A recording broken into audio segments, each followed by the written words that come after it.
Hello, my name is Matthew Mercer. I'm a voice actor and the Dungeon Master for Critical Role here at Geek and Sundry. And today's episode is going to go a little deeper into the idea that running a game is about improv and the unexpected.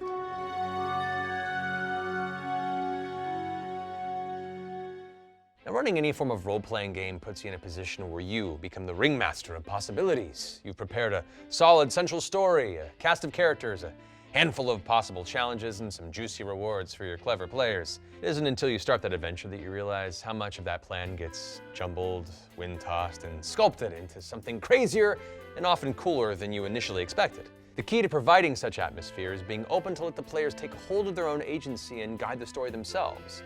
And while it may seem kind of scary to follow the unknown, you can find a level of comfort in allowing this to happen while figuring out how to get it back on track, or just following where the rabbit hole goes. So after you've worked on and knocked out your main story thread and through line, I would recommend taking a little time to loosely develop some side plots that may lead back to the main story, possibly. Here's an example. Your main plot involves being hired to investigate a local lodge's strange activities, leading the party to a shoreside wreck site where the lodge turns out to be a cult plotting a dark ritual.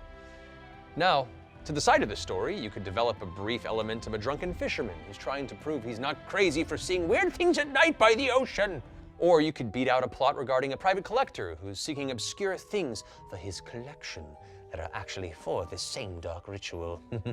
Maybe a dancer whose lover was recently replaced with a doppelganger who is currently working for that same cult. Now, these are all threads you don't need to fully flesh out, and they may never even come to fruition. But even just having them at the ready will help you tie them in should the party deviate too far from the main story. Any that happen to get unused, thankfully, can always be altered or recycled for future sessions. I would also recommend developing a number of standalone NPCs that you can just have at the ready. While they may not be important to the story per se, it's always helpful to have a cache of colorful characters that you can just pluck out of the ether. Maybe keep some sheets or note cards with basic NPC information on them, like their name, their race, their sex and occupation, any special skills they may have, their disposition towards the world at large, their personality traits, voice type, goals, fears, even equipment if you wish. No need to put all these on there, but what things do you think may be interesting and helpful to your story to pull out? Now, even if none of these NPCs come into play during your session, they will still be there ready for use for most future sessions as well, so no time is wasted, and you'll honestly be thankful that you have the comfort of these options at your disposal. You could even keep a few stat cards with various combat templates for all types of common folk, just in case, a battle goes down and the party needs help, or things go terribly, terribly wrong and they end up killing a bunch of people that you wrote. Because that's what happens sometimes in the game, and you're just like, all right, guys, kill them. It's fine. They were important at some point.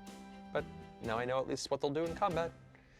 You could also create a few traps and encounters that can be pulled and plugged into your game at any given point in time. Now, the traps can range from mundane shop owners deterring burglars with falling barrels and slate glass to wall-mounted flamethrowers and bladed pillars spinning through protecting some sort of underground vault. That works too. Encounters that you have prepared can be ravaging goblin packs, a trained protector chimera of a certain location, or even just a group of bandits that are eliminating witnesses that happen to stumble upon their work. Also, it helps to have a list of rewards or items tuned to the party's current power level that you can quickly access. Following unexpected story threads and directions can lead to unexpected rewards, and you don't want to stiff your PCs just because you didn't really plan any loot. You can then quickly come up with an appropriate monetary reward, a equipment find, or some sort of a social boon to accompany an improvised PC success. This might be a little scary, but for the moments you really aren't prepared for, begin by just painting a scene.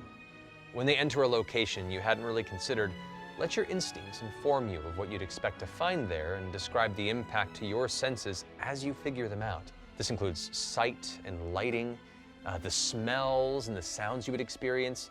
The temperature of the very air itself are easy gateways to an immersive location, and you can just let those details emerge naturally as you come up with it. Even if you aren't sure where it's going, trust that once the party begins to talk amongst themselves, you can probably scramble through your previous notes and prepare to tie it to something you already have. Please. You need to take notes.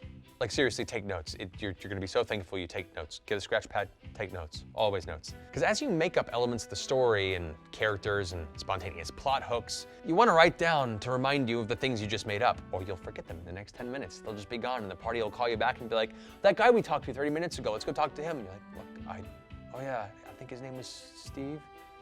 I see Steve come up a lot in my games. It might not play out within the session right now, but you can always flesh out those aspects between the games and try to incorporate them into the main plot down the road. You'll be very thankful that you took notes. Anyway, I hope some of these notes and tips have been helpful for you as a GM.